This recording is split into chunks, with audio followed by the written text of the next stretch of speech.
My favorite combos are the pizza kind.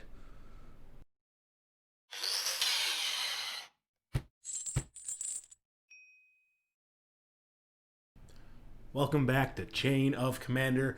I'm your Commander-in-Chief, Billy G, here with another 5 commanders that combo. In doing my research on the list before from a couple of weeks ago with commanders that just see one card to combo, I came across several more that need one card more. So let's get to it. Our first commander that needs a single card +1 to combo today will be Parash, Skyraider of Kur, and Food Chain. These two together, you can stack Parash and to the Food Chain, make a bunch of mana, recast the Parash. You'll come in with all the Kur tokens or the Cobalt tokens. You stack Parash, stack some Cobalt tokens. It makes the mana with Food Chain to cast Parash again, and you could do this infinitely times. Well, arbitrarily large number of times to produce as much mana for creatures or as many enter the battlefield triggers as you want. But within this combo, there's no way to just kind of win on its own. So you need another card to kind of take advantage of this ability to go to a very large number of mana or triggers. So a couple of options you have there. You got Walking Ballista for a card that you can use with the infinite creature mana, and you just then use Walking Ballista to ping everybody at the table down. Or for the all the enter the battlefield triggers for all the Cobalt tokens, you can use something like Impact Tremors or Perforos to do the damage to everybody to take care of them that way.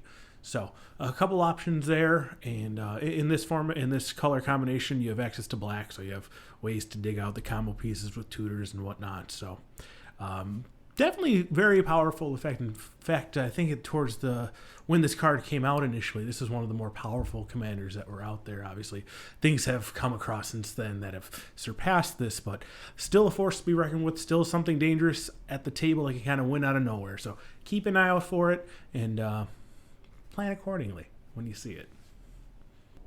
The next combo we have is actually kind of similar if you think about it. This one's going to be Animar Soul of Elements and Ancestral Statue. Now this one needs a little bit of setup to kind of get going. Animar will need to have at least 3 counters on it already to get the combo started off just between the two.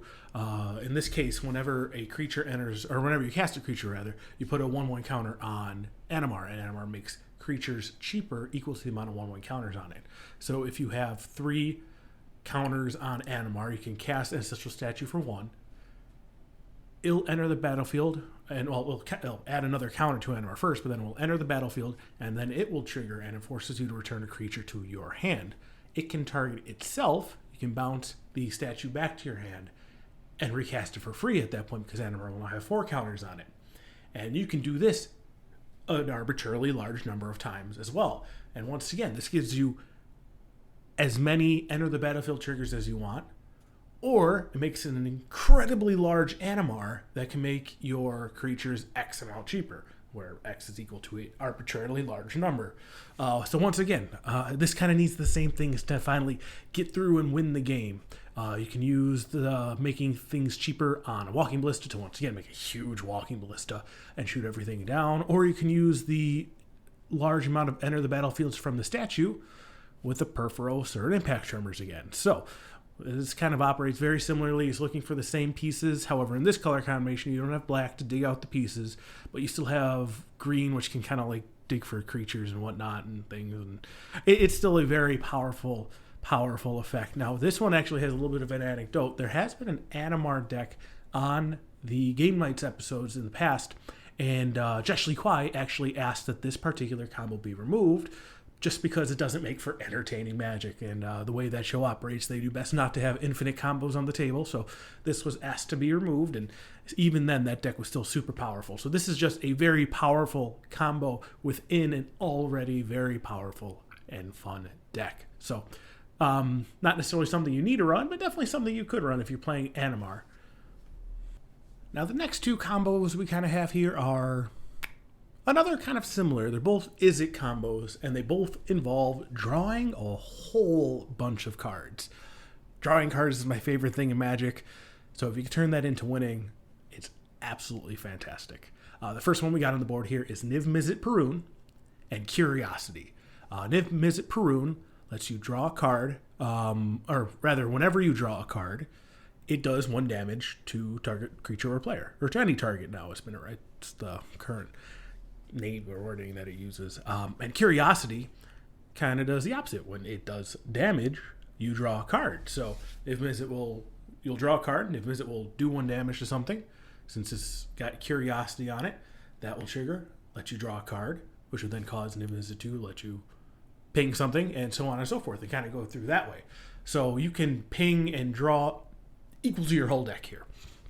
It is a May trigger on Curiosity, so you don't have to draw. So if you're about to deck out, you can definitely stop. But what kind of prevents this one from winning all at once is that you are limited to pinging equal to the amount of cards left in your deck, which doesn't always equal the remaining life at the rest of the table. So there's a couple things you can use to get more objective wins here.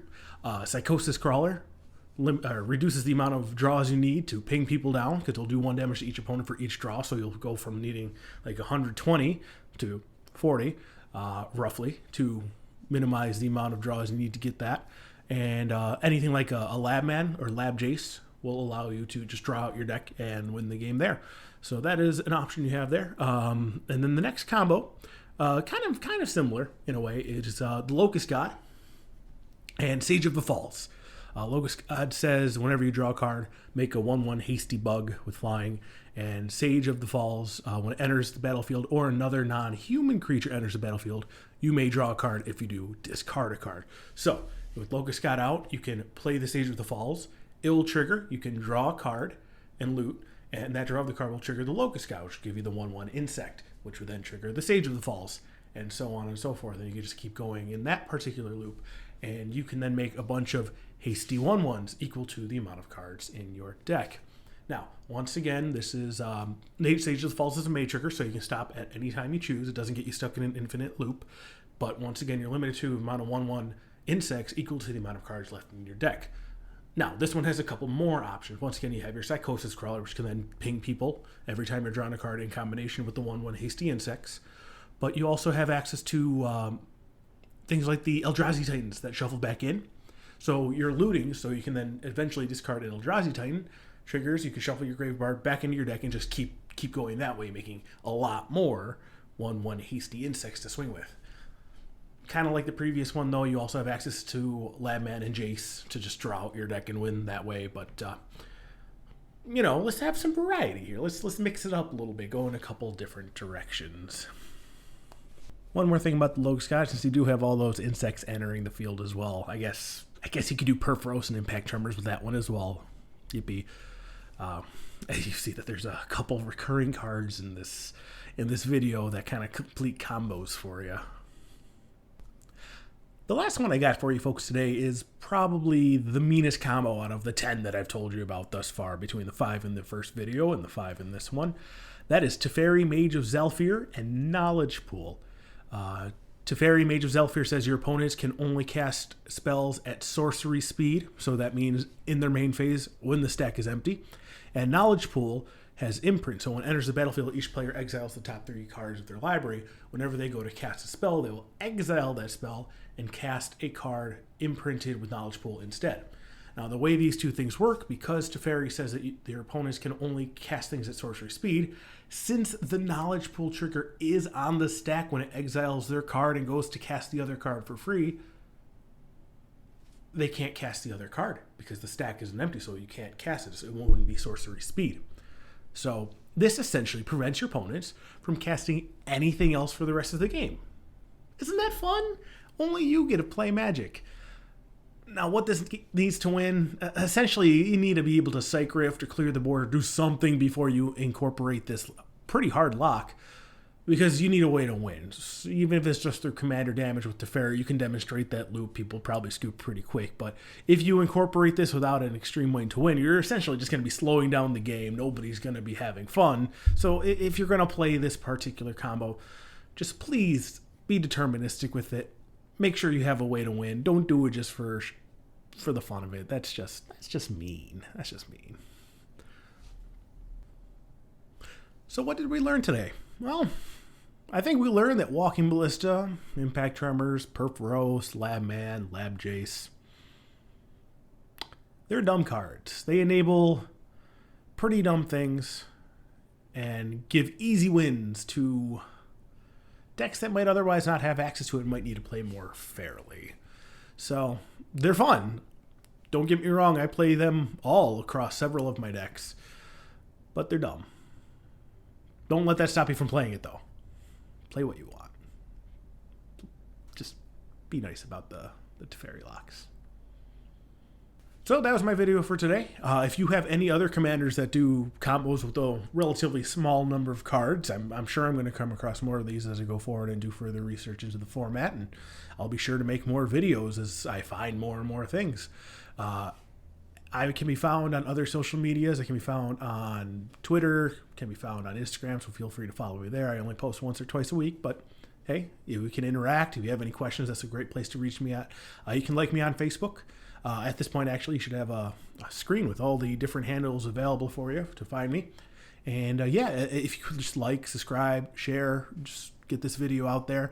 I will say in the next week or two here, I'm going to have a pretty spicy deck tech coming up. So if you want to be around for that, definitely feel free to subscribe and ring that little bell to get a notification from when that video is posted. I thank you very much for joining me today, and I hope to see you again next week.